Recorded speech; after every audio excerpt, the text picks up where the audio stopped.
Spider-Man anéantit absolument tous les records. Marvel galère à faire des films avec des acteurs noirs. Salut à tous, ici Reg, on va parler des actualités cinéma et séries de la semaine. Avant de commencer cette vidéo, j'aimerais remercier le partenaire officiel de celle-ci, c'est BurgosVPN et ses 38 millions d'utilisateurs et presque 5 sur 5 sur Trustpilot. C'est le meilleur moyen de soutenir la chaîne, mais c'est aussi un service que j'utilise tous les jours. Je vous mettrai dans la description le code épinglé un site internet qui vous dit dans quel pays se situe le film que vous voulez regarder. Ensuite, vous changez États-Unis, Canada, Royaume-Uni, Belgique, Suisse, Italie. Vous allez avoir la VE STFR et même la VEF dans certains cas. Sur Disney+, vous avez déjà Avatar 3 où le diable s'habille en Prada 2. Sur Prime Video, vous avez Projet Dernière Chance. Sur HBO Max, qu'il faut utiliser depuis l'application HBO. Si vous avez un abonnement avec Canal, connectez-vous avec ce compte sur Max et ça fonctionne. Vous allez avoir des films comme de drama ou encore Mortal Kombat 2. Et en plus, les serveurs Cyberghost sont optimisés par plateforme de streaming. Il n'y aura aucun problème. Pour les gros consommateurs de YouTube, vous allez avoir YouTube Premium pour beaucoup moins cher. Prenez un abonnement dans un pays de l'Union Européenne comme la Roumanie, la Bulgarie. Ça fonctionne encore aujourd'hui. Il y a plein de tutos en ligne qui vous disent comment faire. Vous le savez, maintenant, il faut mettre sa carte d'identité sur certains sites internet et personne n'a envie de faire ça. Si vous voulez continuer à vous Tom le Hollande en paix, prenez un VPN. De même, quand vous regardez des films d'une certaine manière, avec un VPN, vous serez en bien plus grande sécurité et vous pouvez continuer votre cinéphilie. Clin d'œil, clin d'œil. Vous pouvez partager un compte avec cette personne au total. C'est disponible sur tous vos appareils préférés et cela sans aucune difficulté. En quelques clics, vraiment, tout le monde peut le faire. Vous pouvez essayer par vous-même quand vous êtes satisfait ou remboursé sous 45 jours. Vous avez une assistance technique en français 24h7. Utilisez le lien dans la description, le code épinglé afin de vous abonner à CyberGhostVPN et bénéficier de 83% de réduction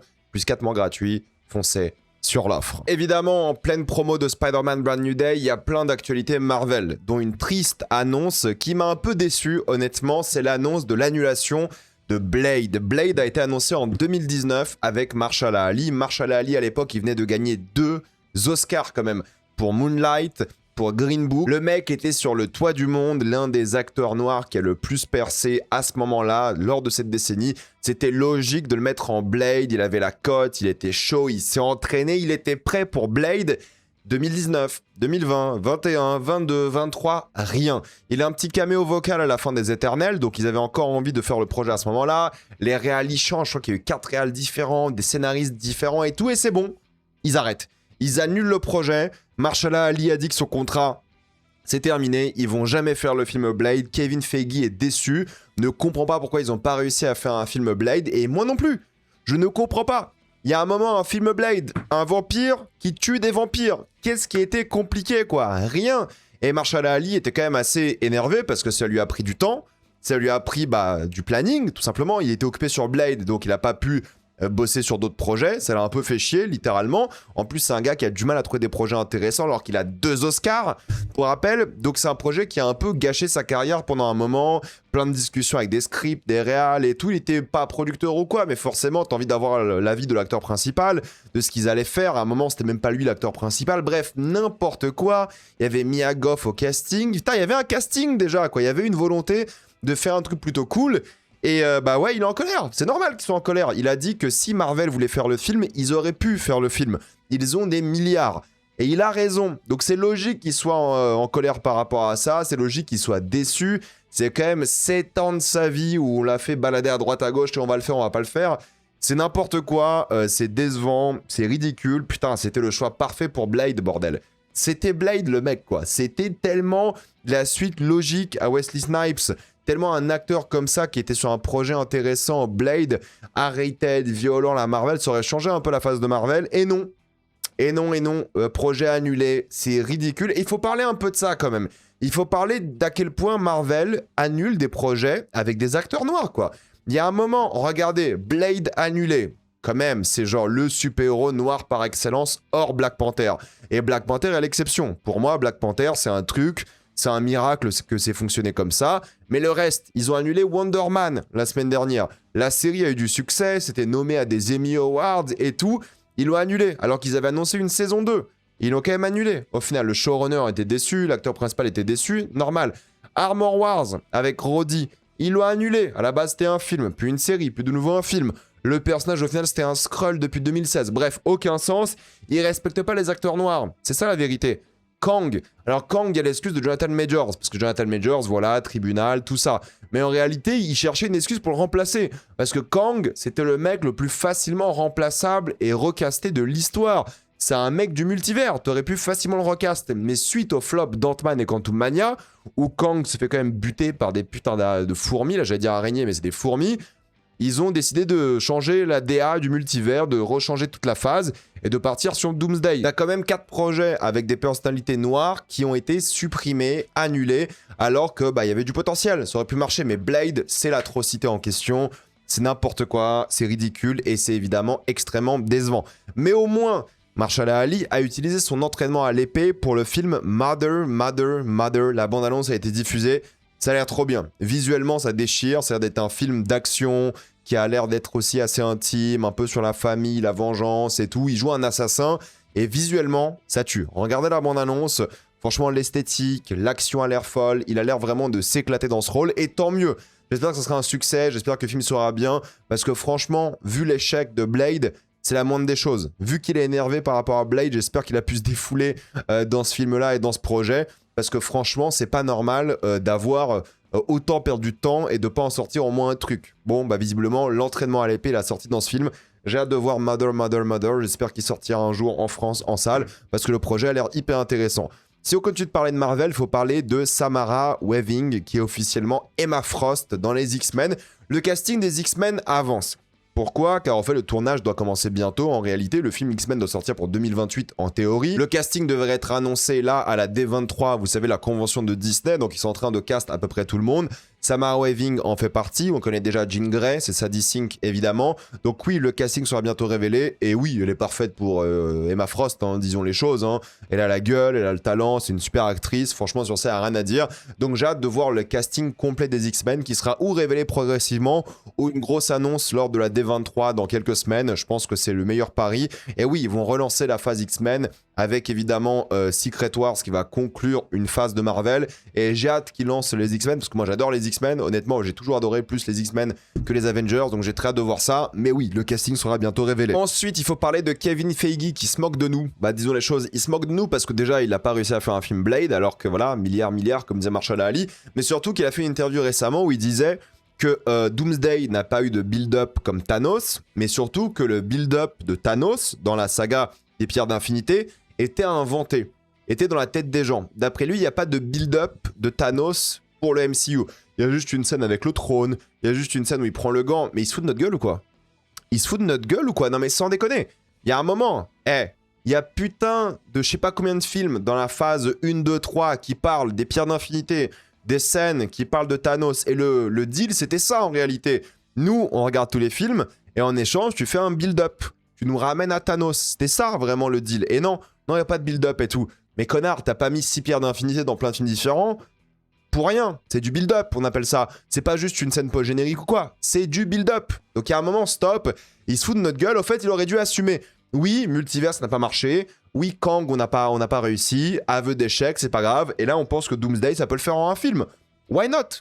En réalité, why not? Ça aurait pu être plus honnête, plus sincère. Mais dire que Thanos, il n'y a pas eu de build-up, qu'on s'est pas tapé 10 ans de MCU avant Thanos qui parlait plus ou moins de Thanos aussi, foutage de gueule. Alors oui, c'est des choses qu'ils inventent au fur et à mesure en disant bah voilà, ça c'est la pierre d'infinité de tel univers, puis de l'autre et tout. D'accord, je dis pas qu'ils étaient sur Thanos depuis le jour 0 quoi, mais il y a un moment, stop quoi, t'as modifié ton univers et tu l'as fait pour build up vers Thanos. Là, Doomsday, il n'y a pas de build-up, c'est un aveu d'échec parce qu'à la base c'était Kang, le méchant du multivers, pendant 2 phases quand même. Et là, la phase 3, enfin 6, du coup tu décides de mettre Doomsday, pourquoi pas? Ça peut fonctionner en théorie, mais juste sois honnête. C'est ça qui est pénible, et c'est ça Kevin Feige, c'est que c'est un Américain qui refuse les aveux d'échec alors qu'il fallait, quoi. Blade, j'avoue, il a dit qu'on a déconné, il regrette et tout, ce genre de choses. Enfin, il a dit il regrette. Il a pas dit que c'est notre faute, on n'a pas réussi. Il a dit il regrette. Bon, voilà. Kevin Feige, il est quand même assez particulier, mais on va dire que c'est juste un ricain qui refuse de dire qu'il a raté, qu'ils ont échoué, et dire que Thanos, il n'y avait pas de build-up, c'est lunaire. Faut parler évidemment de Spider-Man Brand New Day, qui bat absolument tous les records, ou presque. Il n'a pas battu un seul record, mais c'est n'importe quoi. Donc, premièrement, c'est le record absolu du premier week-end aux USA de l'histoire du box-office. Le premier jour qu'aux États-Unis, il fait 168 millions de dollars. Record absolu, il bat Endgame, qui était vraiment celui qui possédait tous les records précédemment. Meilleur week-end de l'histoire du box-office américain, de manière générale, pas que Spider-Man, avec 410 millions. C'est l'effet, évidemment, bah oui, l'Odyssée, Spider-Man, 410 millions en un week-end, record historique pour le pays. 360 millions pour Spider-Man. C'est ça le nouveau record. Aux États-Unis, 360 millions. Ça bat les 357 millions d'Avengers Endgame. 360 millions en un week-end aux États-Unis. Dans le monde, c'est 927 millions, ou 32 en fonction des estimations pour l'instant. 932 millions en un seul week-end. C'est le deuxième plus gros score de l'histoire. Pour rappel, Endgame, c'était 1,2 milliard. Mais Endgame, c'était la conclusion de tout un arc. Là, c'est Spider-Man. C'est juste Spider-Man. C'est juste le retour de Spider-Man. Il n'y a rien de grandiose, épique, c'est juste un street level retour de Spider-Man. C'est tout. C'est fou, hein? Donc dites-vous, il a le deuxième meilleur lancement de l'histoire du cinéma, alors que c'est pas genre Endgame. Deuxième meilleur, quoi. Alors Endgame est quand même loin devant, hein. 1,2 milliard versus 932 millions, c'est quand même loin devant, mais il est loin devant Infinity War. 640 millions pour Infinity War, rendez-vous compte. Le film, là, a déjà dépassé le milliard en presque un week-end. Tom Holland, qui est dans le top 4 des meilleurs lancements de l'histoire. Zendaya aussi, je crois, si je ne dis pas de bêtises, avec No Way Home juste derrière. En fait, c'est genre Endgame, Brand New Day, Infinity War et No Way Home. Putain, c'est un truc de fou le pouvoir de Spider-Man, hein, en termes de box-office. Hein. C'est n'importe quoi. En juillet aussi en France, faut dire les choses. C'est le meilleur score depuis le Covid pour le mois de juillet. 108 millions d'entrées en France. 5% mieux que l'ère pré-Covid. Ça, c'est un truc de fou, quoi. L'ère 2017-2019, 5% mieux, c'est n'importe quoi. C'était l'âge d'or à l'époque. Hein. 2019, c'est le plus gros score de l'histoire du box-office à l'époque dans le monde. Hein. Rappelez-vous, hein, c'est n'importe quoi. C'est le meilleur score pré-Covid. 650 000 entrées en France en un seul jour. Le meilleur score depuis Endgame en 2019. 10e meilleur démarrage de l'histoire du cinéma en France. Pour info, c'est Spectre. Le premier. Ouais, Spectre avec 850 000 entrées et Spider-Man 3 le deuxième avec 804 000 entrées. Donc là, Brand New Day est 10e. Donc aux États-Unis, rendez-vous compte, ça a battu tous les records possibles. Aux États-Unis, Spider-Man Brand New Day est devenu le roi du monde, ou en tout cas du pays. Dans le monde, c'est un peu différent. Endgame reste loin devant. C'est aussi grâce à la Chine et au monde qui allait en masse voir Endgame, mais c'est le deuxième meilleur démarrage de l'histoire. Les prédictions sont vers les 2,1, 2,2 milliards. Milliards! Rendez-vous compte dans le monde pour ce film. Rendez-vous compte du phénomène, quoi. C'est un truc de fou. Le score est colossal, quoi. Il va dépasser les 2 milliards. C'est possible. On va voir le bouche à oreille, hein, s'il y a une grosse chute ou pas. Mais c'est un truc de fou, ce que ça donne en termes de score. C'est n'importe quoi. Ça a battu un record absolu aux States et ça a failli battre des records dans le reste du monde. C'est lunaire la puissance de Spider-Man. Le film marche tellement bien que IMAX ont décidé d'ouvrir des salles pour le film. Alors les salles de l'Odyssée sont encore disponibles, mais des salles qui n'étaient pas utilisées pour l'Odyssée sont données à Spider-Man. C'est tellement un score de fou. En plus, c'est pas les salles IMAX. C'est ça que j'ai pas dit. Il n'y a pas les salles IMAX dans le score du box-office. Les salles IMAX, pour l'Odyssée, je vais en parler dans quelques minutes, c'est un quart du box-office.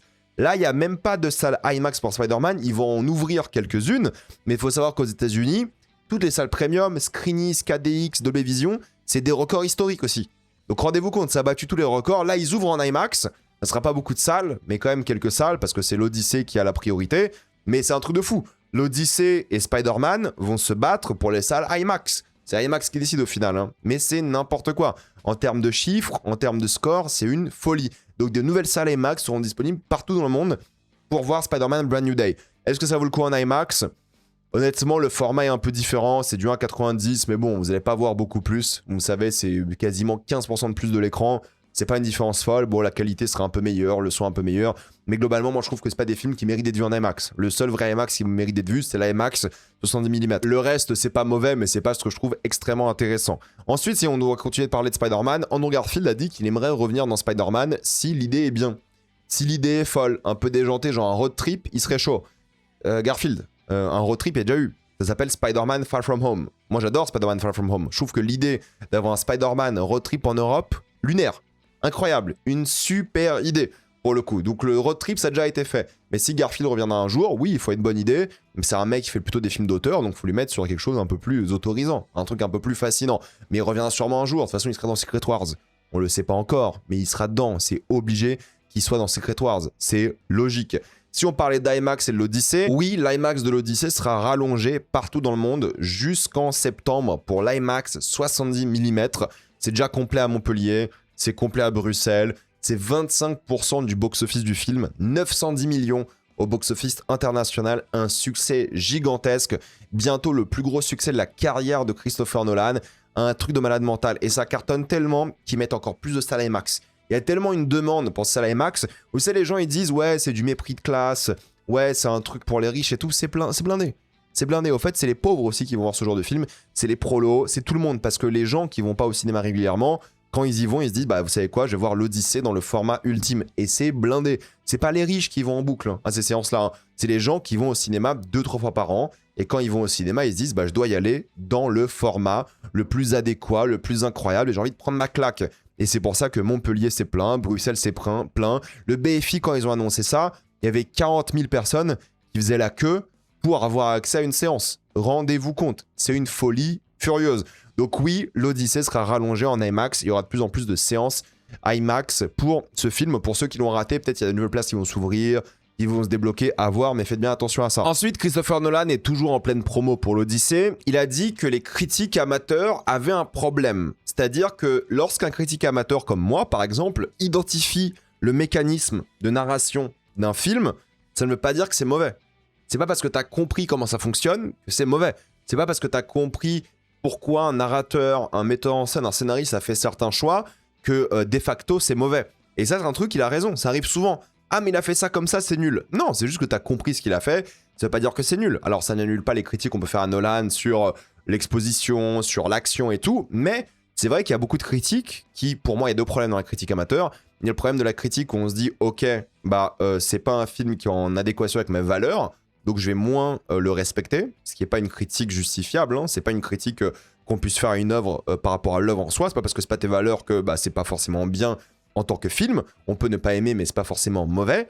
Il y a le truc par rapport aux attentes, mais ça marche avec toute forme d'art, hein. C'est vraiment les attentes versus la réalité, et tu juges par rapport à tes attentes, chose qui arrive à moi aussi, pour le coup. Et il y a le truc forcément où tu reconnais un mécanisme, tu dis « Ah mais j'ai compris ça, donc c'est forcément mauvais ». Non, c'est pas forcément mauvais. Et ça c'est un truc qui énerve un peu Nolan, il a raison. C'est ça qui est important, c'est de comprendre comment ça fonctionne et voir si c'est bien ou pas bien. C'est pas parce que t'as compris comment ça fonctionne que c'est automatiquement pas bien. Et ça, il a raison. Et ça, je le vois beaucoup sur TikTok, sur YouTube et tout. C'est un vrai truc, je suis pas parfait, hein. Je fais aussi ces erreurs-là, hein. Ça m'arrive, hein. Attention. Mais je dis juste qu'il a raison. Et si moi je refais cette erreur un jour, bah faudra que je me reprenne dessus parce qu'il a raison. C'est pas une bonne manière de critiquer les choses. Mais on essaie de faire attention à ça aussi. Samantha Morton, si on continue de parler de l'Odyssée, n'a pas travaillé depuis l'Odyssée. Parce que, bah voilà, apparemment, une femme âgée, c'est dur de trouver du taf en tant qu'actrice et tout. Là, elle va trouver du taf. Franchement, c'est la meilleure actrice du film. Elle va trouver du taf. Elle a l'une des scènes les plus impressionnantes du film. Elle va trouver du taf. Je lui souhaite énormément de taf. Qui joue pas que des sorcières, par contre. Mais je lui souhaite du taf parce qu'elle était vraiment rayonnante, flippante, à la fois un peu douce aussi dans l'Odyssée. Mais c'est vrai que bah, c'est l'économie et le marché pour ces actrices qui ont dépassé un certain âge. C'est très très dur de trouver du travail. Même Meryl Streep s'en plaignait. Elle disait, bah d'un coup, je joue que des mamans, que des sorcières, que ce genre de trucs. Donc imaginez une personne moins connue comme Samantha Morton, qui est quand même extrêmement talentueuse, qui galère à trouver du taf. C'est malheureusement la réalité du métier. Jafar Jackson, lui, a trouvé du taf. Je m'y attendais pas après Michael, parce que bon, il n'est pas incroyable dans Michael. Au contraire, je trouve qu'il est assez mauvais même. Il va bosser avec Will Smith dans un film qui s'appelle Supermax. 2 agents du FBI qui vont enquêter. Moi, Jafar Jackson, j'en ai rien à foutre. Je trouve pas qu'il était bon dans Michael. On va voir s'il arrive à jouer autre chose que son oncle.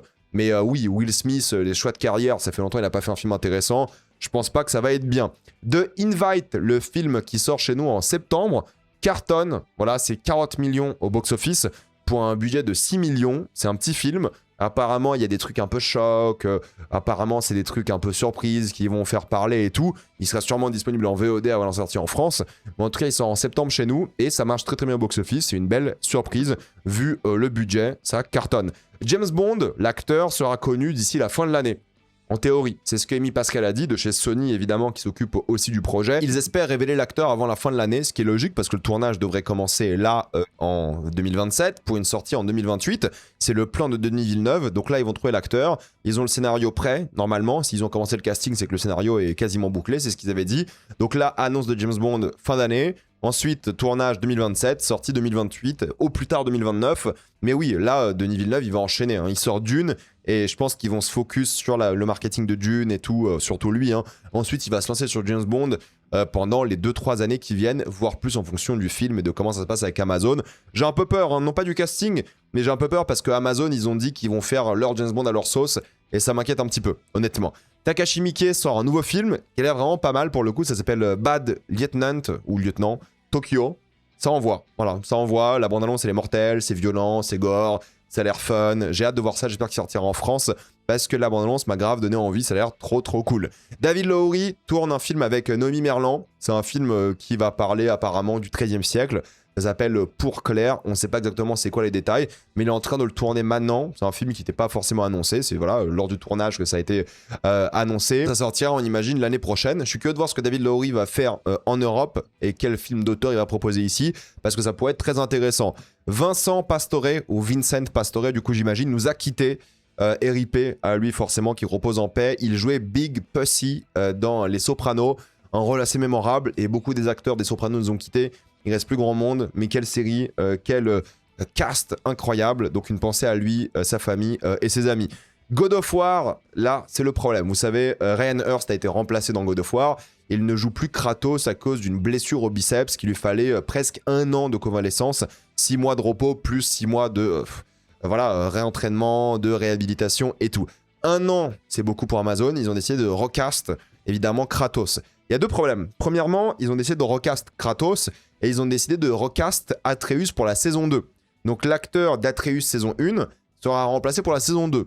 Bon, c'est un choix qui a été fait visiblement pour plein de raisons qu'on ne connaît pas encore, mais Atreus ne sera pas le même acteur en saison 1 et 2. 2 saisons ont été commandées, elles ne vont pas être tournées d'un coup, mais en tout cas 2 vont être tournées quoi qu'il arrive. Mais avec cette histoire-là, Atreus recast, Kratos recast, il y a Dave Bautista qui est en discussion pour reprendre le rôle de Kratos. Moi, je pense que c'est un choix de merde. Premièrement, parce qu'il est trop vieux. Voilà, il a bientôt la soixantaine. C'est un acteur qui est formidable, Dave Bautista, je l'adore. Mais il est trop vieux pour Kratos et je le vois pas du tout dans le rôle. Surtout à cause de son âge. Ryan Hurst avait 10 ans de moins et c'était l'âge de Kratos, il était un peu plus sportif et tout. Dave Bautista, il a décidé volontairement de s'éloigner de ses rôles massifs, sportifs et tout. Si c'est lui qui reprend le rôle, je serais un petit peu déçu. Je pense qu'émotionnellement, c'est mieux que Ryan Hurst. Alors, je n'ai pas envie de jouer Hurst parce que voilà. Mais je pense que en termes d'âge, de sport et tout, c'est pas une bonne idée. S'ils veulent faire 2-3 saisons de God of War, le mec aura 70 piges, quoi. J'exagère un peu quand je dis ça, parce que là, il a 57 ans, mais en gros, s'il tourne dans God of War, 2 saisons, il va arrêter la saison 2 à 60 ans. Ensuite, quoi, saison 3, 62, 63, il y a un moment, c'est trop vieux pour ce genre de rôle, surtout un rôle sportif, physique, comme ça. Rainer, c'était un bon choix, on l'a vu dans l'Odyssée, il est encore très athlétique et tout, alors que Bautista, il s'éloigne de ça. Donc j'espère qu'il va pas accepter, j'espère qu'ils vont trouver quelqu'un d'autre, même si c'est un no-name, j'espère. Même si Ryan Hurst n'était pas un no-name, évidemment, il avait joué Thor dans les jeux vidéo. Là, j'ai un peu du mal. Ça serait un bon choix en termes d'acteur, mais je le vois pas dans le rôle. Justement à cause de l'âge, à cause de la manière dont il a changé sa carrière ces dernières années, le bordel que c'est avec cette série, je le sens mal. Voilà, évidemment, je le sens très mal. La série devait sortir l'année prochaine, là ils vont retourner toute la série. Ils avaient tourné la moitié de la série. La moitié. 4 épisodes sur 8. C'est colossal. Une série comme ça coûte 200 millions. S'ils doivent tout retourner ou presque, ça va rajouter 100 millions. C'est un bordel pas possible. Dave Bautista coûte plus cher aussi. Bref, je sais pas ce que ça va donner, mais ça m'inquiète un petit peu. Et c'est une série qui, je pense, vu le bordel que c'est depuis le début. Depuis le début, cette série est problématique. Ils ont changé de showrunner. Ils avaient eu des histoires avec les scénaristes. C'est le bordel. Depuis le début, c'est le bordel. Cette série, la première image qu'ils ont diffusée, c'était le bordel aussi. Bref, j'ai un peu du mal à y croire. J'espère que ça va bien se passer parce que j'adore l'univers God of War. J'ai un tatouage God of War, j'oublie tout le temps, mais j'ai un tatouage God of War littéralement. Parce que c'est stylé, non pas parce que je suis un méga fan. Mais c'est vrai que God of War, j'ai hâte de voir ce que ça va donner. Mais là, ça m'inquiète un petit peu. Warhammer 40 000 en série télé, vous savez que c'est prévu. La série live action, scénarisée par Mike Flanagan. Henry Cavill sera l'acteur principal et sera aussi producteur de la série. Mais ils ont aussi annoncé une série spin-off. Vous savez, il y avait la série Secret Level. C'était une série d'anthologie sur le monde des jeux vidéo avec plein d'univers de jeux vidéo. L'épisode était animé par Blur Studios en Californie et c'est un épisode qui avait beaucoup plu. C'était sûrement le meilleur épisode, je pense, de la série télé. Eh bien, ils vont faire une série live action spin-off de ça avec le même studio. Donc, il y aura une série Warhammer 40 000 en animation et une série Warhammer 40 000 en live action. Ils espèrent en tout cas la sortir avant 2030. Pour les sorties de la semaine, pour moi, il y a Ted Lasso qui sort demain. Et oui, la saison 4 sortira. cette semaine. J'ai hâte de voir ce que ça va donner. J'espère que ça sera bien parce que j'adore Ted Lasso. À voir s'ils vont réussir à recapturer un peu la flamme de la première saison. Voilà, c'était les actualités de la semaine. Dites-moi ce que vous en pensez. Êtes-vous d'accord, pas d'accord? J'ai envie d'avoir votre avis dans les commentaires. Avant de quitter cette vidéo, pensez à utiliser le lien dans la description quand on pas anglais afin de débloquer toutes les plateformes de streaming en toute accessibilité, sécurité avec beaucoup plus d'œuvres. Tout ça pour 2,03€ par mois plus 4 mois gratuits. Foncez sur l'offre. Pensez à vous abonner à la chaîne pour voir les prochaines vidéos. Mettez un j'aime, ça aide beaucoup la chaîne. Suivez-moi sur tous mes réseaux. Maintenant, les vidéos sont disponibles en mode podcast et j'ai aussi un compte Instagram, TikTok et Twitch. Et moi, je vous dis à la prochaine fois. Salut à tous.